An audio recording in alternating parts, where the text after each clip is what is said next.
Good evening, students. Welcome back to Study Hub. Let's get started with the most important questions for the JKP. Okay, so the first question is, who is known as the father of local self government in India? आपको बताना है कि India में father of local self government जो है वो किसको बोला जाता है. ओके तो इसका आंसर जो है वो है Lord Ripon. Lord Ripon is known as a father of local self government in India. इसके अलावा लॉर्ड रिपन के बारे में याद रखना कि 1881 में जो डिकेडियल सेंसस हुआ था वो किसने करवाया था? लॉर्ड रिपन ने करवाया था. ठीक है. लॉर्ड डलहौजी की बात करें तो लॉर्ड डलहौजी जो है इनको फादर ऑफ इंडियन रेलवेज़ बोला जाता है. इसके अलावा जो है ये पहले हमारे वाइसराय थे जिन्होंने इंडियंस को अलो किया था इंडियन सिविल सर्विसेज में. ठीक है. लॉर्ड माउंटबेटन की बात करें तो लॉर्ड माउंटबेटन जो है ये हमारे लास्ट वाइसराय थे. उसके बाद जो है हमारा देश आज़ाद हो जाता है. उसके बाद ये हमारे पहले गवर्नर जनरल बनते हैं फ्री इंडिया के, यानी कि Lord Mountbatten was the last viceroy and also the first governor general of the free India. ठीक है. ओके उसके बाद बात करते हैं लॉर्ड कॉर्नवालिस के बारे में. लॉर्ड कॉर्नवालिस के बारे में बात याद रखना कि इन्होंने जो है इनको बोला जाता है father of the Indian civil services. ठीक है. इंडियन सिविल सर्विसेज जो है वो किनको बोला जाता है? लॉर्ड कॉर्नवालिस को. ठीक है. Next, who gave the slogan go back to Vedas. ठीक है. आपको बताना है कि गो बैक टू वेदास ये स्लोगन जो है वो किन्होंने दिया है. तो इसका आंसर जो है वो है स्वामी दयानंद सरस्वती. तो इन्होंने जो है दिया है slogan go back to Vedas. इनका जो रियल नेम है वो है मूल शंकर. ठीक है. और इन्होंने जो है गो बैक टू वेदास का भी स्लोगन दिया है. इसके अलावा जो है इन्होंने इंडिया फॉर इंडियंस. ठीक है. इंडिया फॉर इंडियंस ये स्लोगन भी इन्होंने दिया है. इसके अलावा इन्होंने सत्यार्थ प्रकाश लिखी है. सत्यार्थ प्रकाश. ठीक है. ये क्वेश्चन आते हैं पेपर में. सत्यार्थ प्रकाश. ऋग्वेद भाषा जो है इन्होंने लिखी हुई है. ठीक है. ऋग्वेद भाषा. और इसके अलावा ऋग्वेद भाष्य भूमिका जो है वो भी इन्होंने लिखी हुई है. ठीक है. और स्वामी दयानंद सरस्वती को हम किससे जानते हैं? क्योंकि 1875 में जो है इन्होंने आर्य समाज जो है उसकी फॉर्मेशन करी थी. ठीक है. आर्य समाज की फॉर्मेशन की इन्होंने की थी स्वामी दयानंद सरस्वती ने. ठीक है. और कहाँ पर करी थी? बॉम्बे में. ये क्वेश्चन भी आता है कि कहाँ पर फॉर्मेशन हुई थी. और इसके हेडक्वार्टर्स जो है इन्होंने कहाँ पर रखे थे? हेडक्वार्टर्स है लाहौर में. ठीक है. ये सारी बातें आपको याद रखनी है. और इसके अलावा शुद्धि मूवमेंट जो है वो भी स्वामी दयानंद सरस्वती ने ही चलाई थी. स्वामी विवेकानंद की बात करें तो स्वामी विवेकानंद जो है इनका जो रियल नेम था वो था नरेंद्र नाथ दत्त. ठीक है. ये बात याद रखना. इन्होंने जो है रामाकृष्णा मिशन की शुरुआत की है. रामाकृष्णा मिशन. ठीक है. उसकी शुरुआत करी है 1896-97 में. ठीक है. इनके गुरु थे जिनका नाम था रामाकृष्ण परमहंस. उनके नाम पर जो है इन्होंने रामाकृष्णा मिशन की शुरुआत करी. ठीक है. उसके बाद बात करते हैं दादा भाई नौरोजी के बारे में. ठीक है. तो इनकी बात करें तो इन्होंने पारसी मूवमेंट की फॉर्मेशन करी है. ठीक है. पारसी मूवमेंट जो है वो किसने चलाई? वो चलाई हमारी दादा भाई नौरोजी ने. ठीक है. और इसके अलावा जो है दादा भाई नौरोजी को जाना जाता है grand old man of India. ठीक है. Grand old man of India. और इसके अलावा जो है दादा भाई नौरोजी ने एक किताब लिखी है poverty and un British rule in India. ठीक है. तो ये बातें याद रखना. उसके बाद नेक्स्ट क्वेश्चन देखते हैं. Who was the first speaker of Lok Sabha. आपको बताना है कि फर्स्ट स्पीकर ऑफ लोकसभा जो थे वो कौन थे. तो इसका आंसर जो है वो है G V Mavalankar was the first speaker of Lok Sabha. Meera Kumari की बात की जाए तो ये पहली फीमेल स्पीकर बनी थी. ठीक है. मीरा कुमारी जो है वो पहली फीमेल स्पीकर बनी थी लोकसभा की. ओम प्रकाश बिरला की बात की जाए तो एट प्रेजेंट जो है ये ओम प्रकाश बिरला जो है वो स्पीकर हैं हमारे लोकसभा के. और एम ए अयंगर की बात की जाए तो ये सेकेंड जो है वो स्पीकर बने थे. ठीक है. ओके सो नेक्स्ट क्वेश्चन देखते हैं. Okay highest law officer in India. आपको बताना है कि इंडिया के अंदर हाईएस्ट लॉ ऑफिसर जो है वो किसको बोला जाता है? Attorney general, CAG, solicitor general या सीजीआई को. तो हाईएस्ट लॉ ऑफिसर जो है वो बोला जाता है हमारे अटॉर्नी जनरल को. ठीक है. अटॉर्नी जनरल जो है ये हमारा आर्टिकल नंबर 76 जो है वो है हमारे अटॉर्नी जनरल का. ठीक है. अब अटॉर्नी जनरल जो है वो हमारा हाईएस्ट लॉ ऑफिसर होता है. ठीक है. कोई भी केस होता है गवर्नमेंट ऑफ इंडिया के खिलाफ उसके बिहाफ में जो है अटॉर्नी जनरल जो है वो जाते हैं वहाँ पर. ठीक है. इसके अलावा जो है ये हमारी गवर्नमेंट को जो है एडवाइस भी देते हैं किसी भी लीगल मैटर के ऊपर. अटॉर्नी जनरल जो है वो बनने के लिए जो आपका क्या आपकी क्वालिफिकेशन होनी चाहिए. आपको जो है किसी भी या तो आप एलिजिबल होने चाहिए सुप्रीम कोर्ट का जज बनने के लिए. ठीक है. या तो फिर आप किसी भी हाई कोर्ट के जज होने चाहिए. ठीक है. For the 5 years. और इसके अलावा एडवोकेट हो सकते हो आप 10 साल के लिए. ठीक है. किसी भी हाई कोर्ट में. ठीक है. तो आप बन सकते हो अटॉर्नी जनरल. ठीक है. अटॉर्नी जनरल का जो टेन्योर होता है वो फिक्स्ड नहीं होता है. इनको अपॉइंट कौन करता है? प्रेसिडेंट जो है वो इनको अपॉइंट करते हैं. ठीक है. ओके नेक्स्ट बात करते हैं सीएजी की. सीएजी का आर्टिकल नंबर 148 से लेकर के 151 जो है हमारे कॉन्स्टिट्यूशन में वो बात करता है सीएजी के बारे में. अब सीएजी कौन है? CAG is controller and auditor general. ठीक है. सारा भी जितना भी हमारा इंडिया के अंदर ऑडिट का काम होता है. ठीक है. सारे के सारे जो पब्लिक अकाउंट्स जो हैं वो कौन देखता है? वो हमारे सीएजी देखते हैं. ठीक है. तो किसी भी स्टेट के जो है ऑडिटिंग रिपोर्ट जो है वो भी ये बनाते हैं. ठीक है. ओके।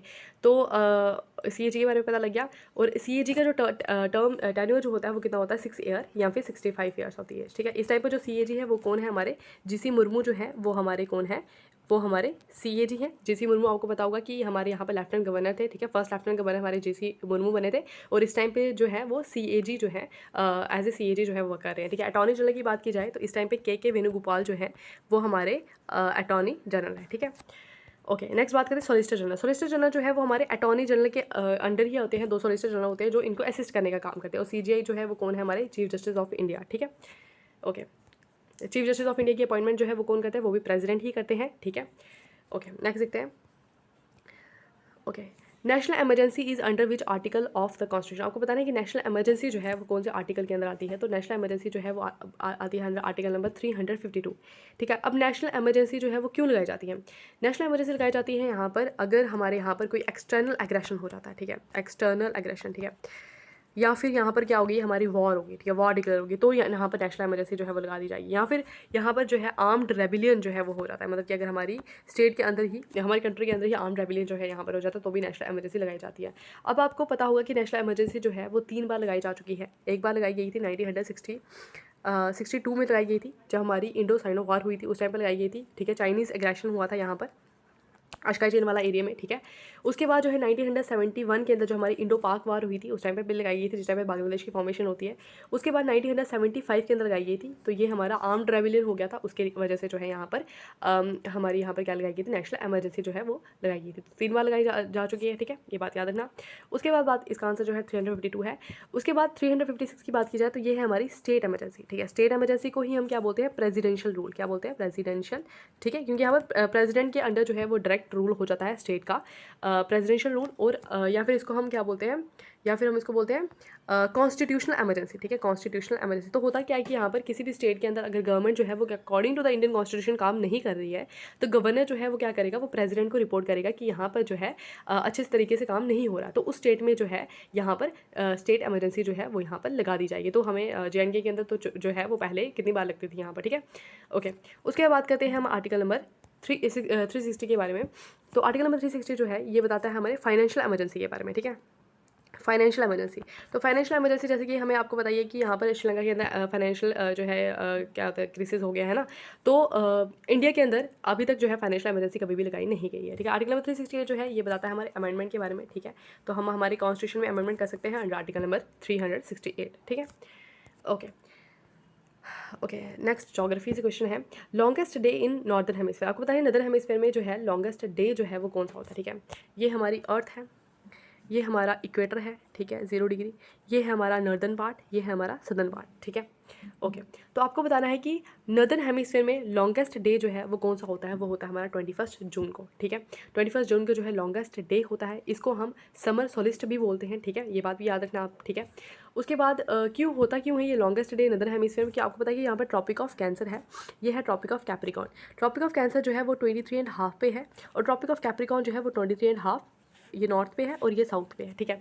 आपको पता है जो हमारा सन जो है, सन की जो डायरेक्ट रेज है वो हमारी इस एरिया में पड़ती है, सिर्फ इस एरिया में, यानी कि 23.5 नॉर्थ से लेकर के 23.5 साउथ है, ये ट्रॉपिकल एरिया जो है सिर्फ हमारी सन रेज यहीं पर पड़ती है। जब हमारा सन जो है वो डायरेक्टली ओवरहेड होता है ट्रॉपिक ऑफ कैंसर पे, यह है ट्रॉपिक ऑफ कैंसर, जब यहाँ पर होता है ये हमारा ट्रॉपिक ऑफ कैंसर है और ये इंडिया से होकर के गुजरता है, आपको पता है। तो उस टाइम पे जो है हमारी सबसे लंबा दिन होता है नॉर्दर्न हेमिस्फीयर पे और इसी को हम क्या बोलते हैं, समर सोलिस्ट, ठीक है, ये बात समझ में आई। अब क्या होता है कि ऐसा ऐसा क्या होता है, सन जो है वो यहाँ पर आ जाता है, ठीक है। अभी जो है सन नीचे के लिए जा रहा है ना, तो जब ये सन जो है हमारा इक्वेटर पे आ जाएगा, इक्वेटर पे आ जाएगा, उस टाइम पर क्या होगा कि हमारा डे और नाइट जो है वो इक्वल हो जाएगी, तो हमारे पास क्या बनेंगे, इक्विनॉक्स बनेंगे, ठीक है।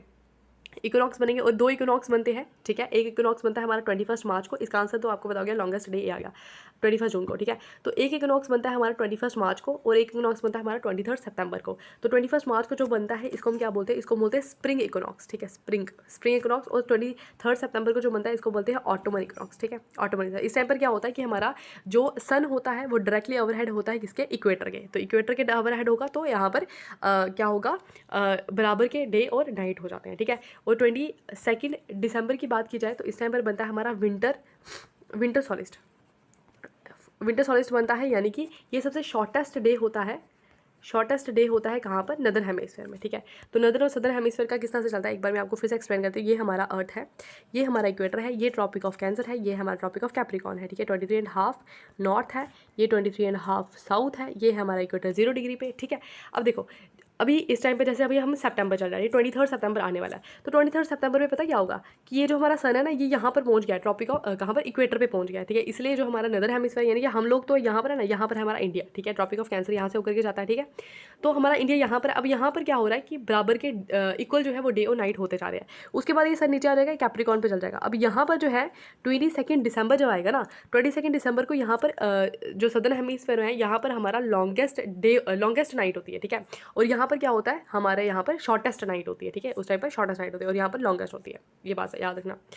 नेक्स्ट देखेंगे boundary between mental and core. ये क्वेश्चन जो है ना, ये भी जो जेकेएस का एग्जाम हुआ था ना उसमें आया हुआ था, ठीक है।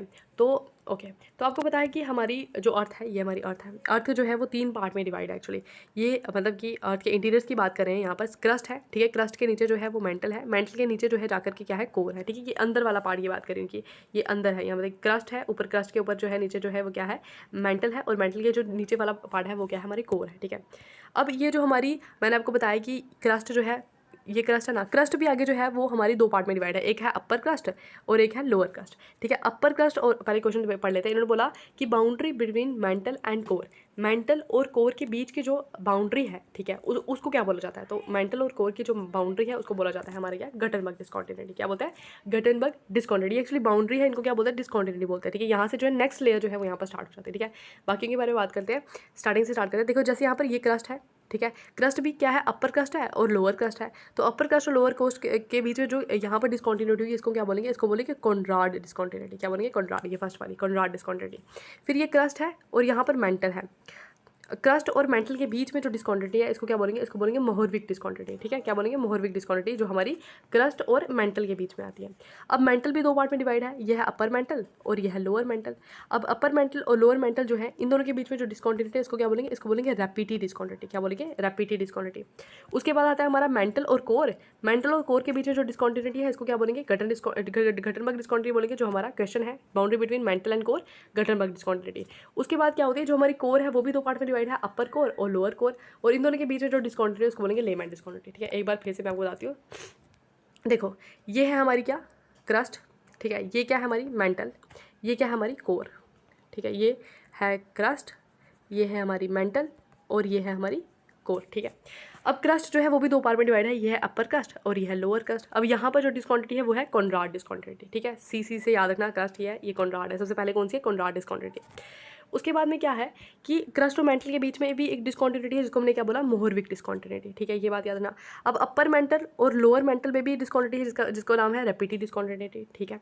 अब मेंटल और कोर के बीच में एक डिस्कॉन्टिन्यूटी है जिसका नाम क्या है, गटनबर्ग डिस्कॉन्टिन्यूटी। अब अपर कोर और लोअर कोर में भी एक डिस्कॉन्टिन्यूटी जिसका नाम क्या है, लेमैन डिस्कॉन्टिन्यूटी। तो ये सारे क्वेश्चन याद रखना, ये सारे जो है पार्ट अर्थ के इंटीरियर्स के याद रखना, क्योंकि इससे क्वेश्चन आता है, ठीक है। अब ये इकोनॉमिक्स का क्वेश्चन है, व्हाट इज इन्फ्लेशन। इन्फ्लेशन क्या होती है, ठीक है। अब आपको पता है कि इन्फ्लेशन क्या है, महंगाई। महंगाई है तो इन्फ्लेशन है, ठीक है। लेकिन एक्चुअल डेफिनेशन जो है वो इन्फ्लेशन की क्या है, कि महंगाई आखिर किस तरह से महंगाई जो है बढ़ जाती है यहाँ पर, ठीक है। अब बात करेंगे इसके बारे में। देखो ऑप्शन देखेंगे पहले, when aggregate demand is more than the aggregate supply, ठीक है। ये एडी क्या है, एग्रीगेट डिमांड। देखो जब हमारी डिमांड जो है वो ज़्यादा हो जाती है ना और सप्लाई हमारी कम हो, उस टाइम पे महंगाई होती है, ठीक है। उस टाइम पे क्या होती है, महंगाई। इसको क्या बोलते हैं, इन्फ्लेशन बोलते हैं।